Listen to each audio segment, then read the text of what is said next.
আজকে 4 মাস একদিন হয়েছে না, 9 তারিখ তো 8 তারিখে তারা সরকার করেছিল। এই 4 মাস একদিনের সংস্কার কতটুকু এগিয়েছে কি বলবেন?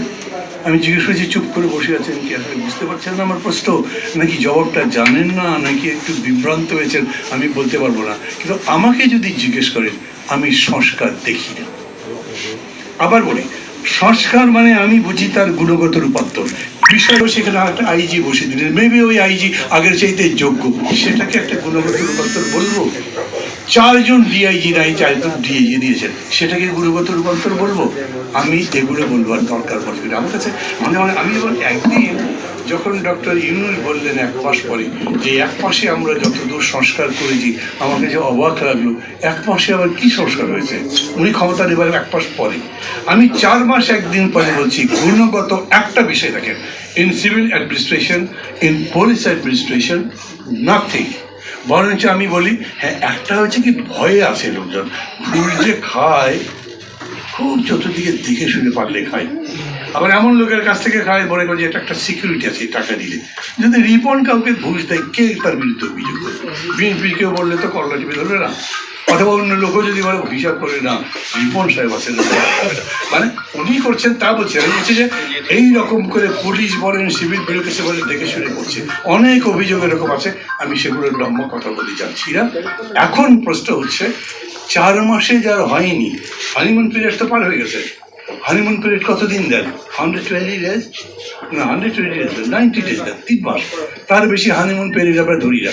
সরকার যে আসছে তাদের 90 দিন হানিমুন পিরিয়ড পার হয়ে গেছে। এখন যা সামনে আছে সেই সময়ের মধ্যে তারা কতদূর কী করবে সেটাও দেখেন। কীরকম করে একভাবে মানে সীমানা দিয়ে দেওয়া হয়েছে। ডিসেম্বর জানুয়ারির মধ্যে কমিশন যেগুলো করেছে সেই কমিশনগুলো রিপোর্ট দেবে। সেই রিপোর্ট কোথায় দেবে? সরকারের কাছে। তারপরে সরকার এগুলো রাজনৈতিক দলগুলোর সাথে আলোচনা করবে।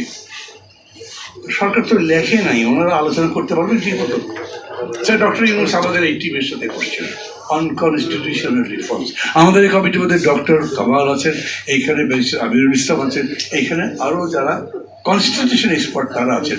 কোনো একটা বিষয় বিতর্ক হলে ডক্টর ইউনূস কাউকে পার্সু করতে পারবেন? মানে গভর্নমেন্টের কাছে কেন দিলেন? আপনি তো এক্সপার্টের কাছে দেবেন, যিনি বলতে পারবেন এই কারণে এই সংস্কারটা যুক্তি। কিন্তু চূড়ান্ত যে লড়াই সরকারের সঙ্গে সরাসরি চোখে চোখ রেখে কথা বলা, হয় তুমি নইলে আমি, তোমার জায়গা দাঁড়িয়ে দেয়, ওই কাজটাই এই ছাত্রদের আন্দোলন করেছিল, তাই তো তারা জিতেছে। সেই জন্যই বিজয়ের পতাকা তাদের। এটাও কিন্তু কম কথা নয়। আর একটা বিষয় বিবেচনা রাখা দরকার, এই পুরো আন্দোলনের মধ্যে এই যে যেরকম করে স্লোগান দেখেছেন না, জেনজি, মানে একটা ইন্টারন্যাশনাল স্লোগান। জেনজিটা কি? ওরা অনেক ছবি বানিয়েছে, অনেক ভিডিও বানিয়েছে, ডকুমেন্টারি বানিয়েছে, হয়তো অনেকে আপনারা দেখেছেন।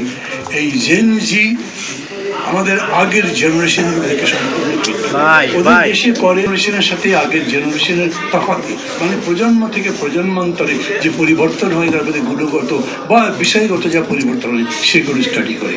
এই জেনারেশন বাংলাদেশেই দেখে, এরা যে আন্দোলনটা করেছে এইটা ট্র্যাডিশনাল না, এদের ল্যাঙ্গুয়েজ আগের মতো না, এদের কর্মসূচির যে ডিক্লারেশন, সেই কর্মসূচির যে ভাষা সেগুলো আলাদা।